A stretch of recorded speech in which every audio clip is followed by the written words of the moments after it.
Mga friendship, naranasan mo na ba magbayad ng utang ng iba? Ay nako, sakit nun. May iba tayo ng tanong, naranasan mo na ba na magkaroon ka ng utang na hindi mo nalalaman? Ha? Pwede ba mangyari yun? Yes, pwede kaya sa video na ito pag-uusapan po natin. Obligasyon mo ba magbayad ng utang ng iba o hindi? Kung gusto niyo malaman, you got to watch this video. Videos that will make you wealthy and debt-free. Wait! Dahil mahalaga sa amin ang inyong seguridad. Mga kaipunaryo, ito lang po ang aking verified account, okay? Tignan nyo, verified account to ng ika nga. May check po, may check ha. Okay, ulitin ko lang ha mga friendship. Paalala lang po, first, hindi po ako nag-endorse na kahit anong mang investment na cryptocurrency. Second, wala po akong account sa mga crypto exchanges. Third, hindi po ako nagpapadala ng mga WhatsApp number at tawagan mo ako, okay? So, ingat-ingat po kayo. Okay, 101% pala ito ay scam. So, balik na tayo sa usapan. Hi there, this is Chinky Tan, ang inyong pambansang wealth coach. Uy, thank you so much talaga sa pag-support ng channel na ito. Pa 1.8 million na tayo. Grabe talaga. Ay, mga friends, 1.8 na ba tayo? I think 1.8 na ba tayo? Pa 1.9 na yata. Kaya mga friendship I just want to encourage you to subscribe also in this video para tumaas po ang numbers po natin at dumami pa ang iponaryo. So, ang question, Chinky, obligasyon ba ng mga anak na bayaran ng utang ng mga magulang? Ako, tapusin mo tong video na ito so that you will know the answer. I would also share 4 of my best-selling books for free. Libre po. Para malaman nyo, kailangan tapusin nyo tong video na ito. Ito lang mga friendship, no? Napakahirap po talaga ng experience ng utang. Ito lang hindi po ako magpapakunwari. Ako rin po ay nagkautang dati. Ang hirap matulog, ang hirap po gumising. At ito lang po, may kaso po nangyayari po sa isang popular na actress na tinatawag ni Han So-hee. Okay, siya po isang sikat na actress sa Korea. Siya po ay cast ng tinatawag na My Name, Nevertheless, and World of the Married. Oh, di ba? Kung napanood niyo na po yan. Ang masamang balita po, nakasuhan po ang nanay niya ng fraud and forgery matapos na gumawa ng account under sa pangalan ng actress na wala siyang kaalam-alam. Eh, ang masama pa nun, minor pa lang to si So-hee. Gumawa na po siya ng ika nga ng scam. Pero ito lang, hindi lang one time ginawa. Noong July 2020, na-discover ulit ni So-hee na may utang ang nanay niya. Nung siya po ay naging 20 years old na. Sinabi ng actress na hindi daw niya babayaran ang utang ng nanay niya. So in other words, siguro napuno na. Oo, puno na yung salo. Kaya sinasabi niya, I don't like to pay for my mom's debt. Kaya nga, dito po natin maintindihan ng mga friendship na hindi lang po dito sa Pilipinas ang nagkakaroon ng ganitong issue. At kailangan nating maunawaan din, kung tayo po ay nagkaroon ng utang, hindi lang po tayo apektado, pati yung mga taong nakapaligid po sa atin. At minsan nakakasakit po, may mga ibang taong nangungutang under your name dahil alam nila na hindi mo sila matiis. Pero bago pa natin pag-usapan kung ano po ang gagawin natin at para natin maiwasan to, batiin mo natin si Lester Delatado, si Abdul Obhon, at the same time si Gemma Kagampang from Bukidnon. Maraming salamat. So ito na yung malaking tanong na kailangan natin sagutin. Obligasyon ba ng mga anak na bayaran ang utang ng mga magulang? I will give you 2 scenarios para mas maintindihan po natin. Number 1, okay, obligated ka ba o hindi? Okay? Para sa mga obligated, ito po. Eh kung ikaw naman po ay willing na tumulong, di ba? Eh tulungan mo yung magulang mo, sige. Eh syempre nagkamali sila, lahat tayo nagkakamali, ay di bayaran mo. Pero hindi ibig sabihin niya ikaw ay magpapaabuso, di ba? Minsan ito lang ang friendship, yung kabaitan mo ay aabusuhin ng ibang tao, di ba? Kaya nga maging ano tayo, kung willing ka, sabihin mo tutulungan kita this time, pero next time pag magkaroon tayo ng problema ulit, baka hindi na kita kayang tulungan. Pangalawa, kailan ba natin talaga kay dapat tulungan ang ating magulang? Okay, syempre, kung ang magulang po natin ay wala na, namayapa na. Minsan kasi, syempre, like for example, yung hospital bills. Obligasyon po natin, syempre, na wala na si papa, si mama, pero may bills pa. Hindi po natin pwedeng takbuhan po yan. Di ba?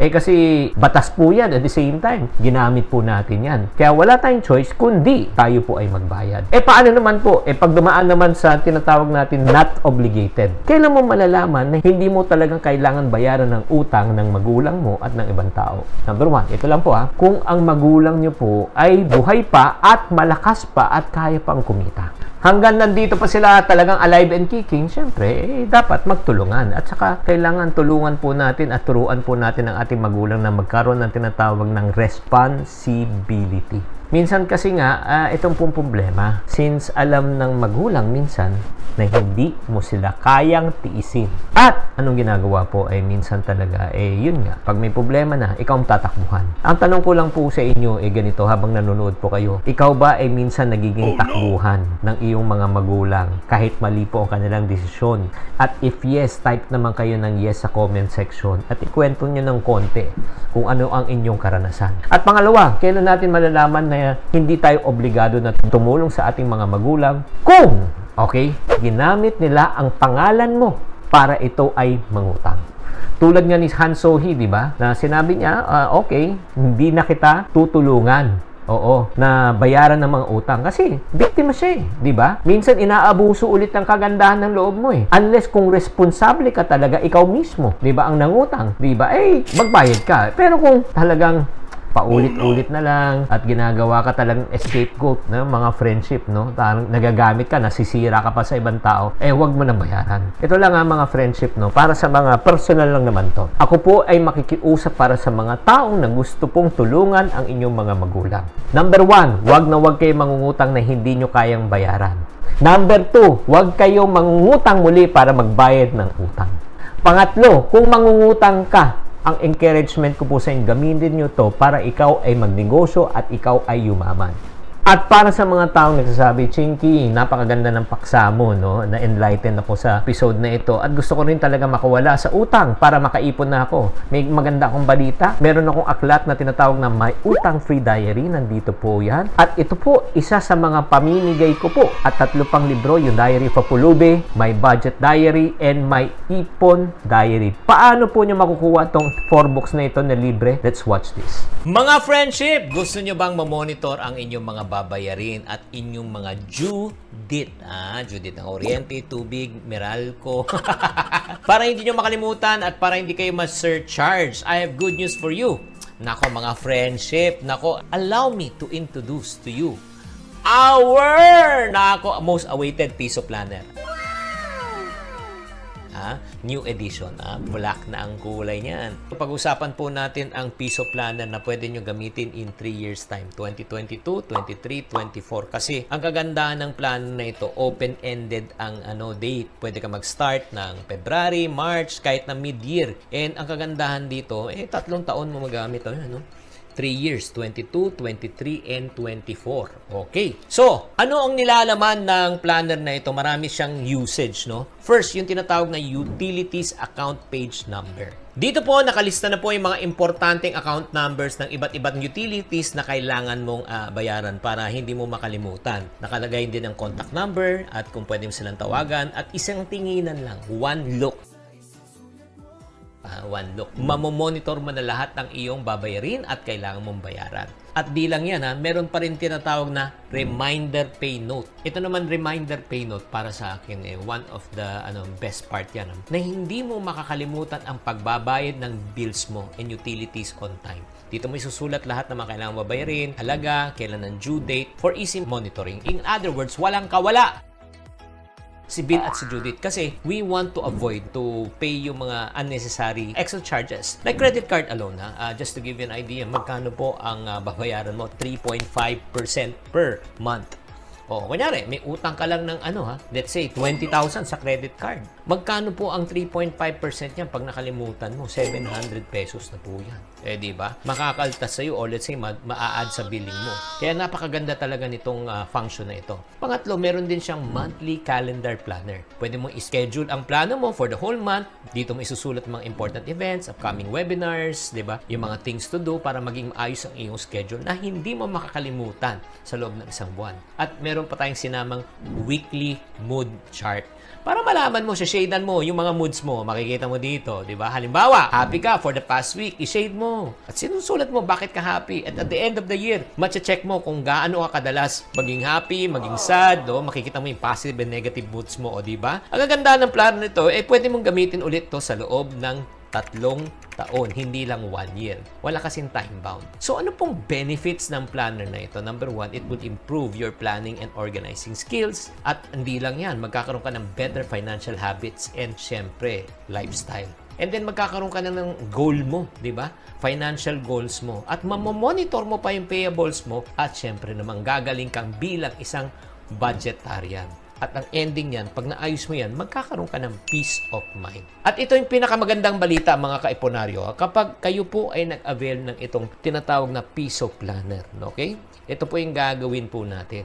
Meron na po akong nakasulat na 4 pang aklat, yung budget diary, ipon diary, diary of a pulubi, and utang-free diary. Ito po yung gagawin natin. When you order this piso planner, okay, itong 4 books na hawak ko, we will give it to you as a gift for free. Yes, it's buy 1, take 4. So, total na makukuha nyo, 5 books, okay? Buy 1, take 4. Magkano po ang investment nyo sa planner nito? At an affordable price of only $499. Yes, you heard it right. $499, you get 5 books already. So guys, sulit na sulit to, di ba? Kaya nga, natuto ka na mag-manage ng pera, mag-budget, nakatipid ka pa. So, what are you waiting for? Don't miss this wonderful opportunity. So, itong tinatawag nating piso planner. If you are interested, all you need to do is just click on the link below or on top or just type the word called piso. Type the word called piso right now inside your comment box. After this broadcast, we will send you a link so that you can order. So guys, there you have it. I hope that you are enlightened, that I hope that you are encouraged, motivated, and inspired. No, uulitin ko mga friendship, walang mang-aabuso kung walang nagpapaabuso. If you like this video, give me a like sign. Don't forget to share and subscribe. This is Chinkitan saying, to every problem, there's always a solution. If you're not part of the solution, you're part of the problem. Always think positive. Thank you for watching. If you want to suggest a topic or review that you would like me to discuss on the next video, please do comment below para mabasa po namin. Thank you very much, and I'll see you on our next video.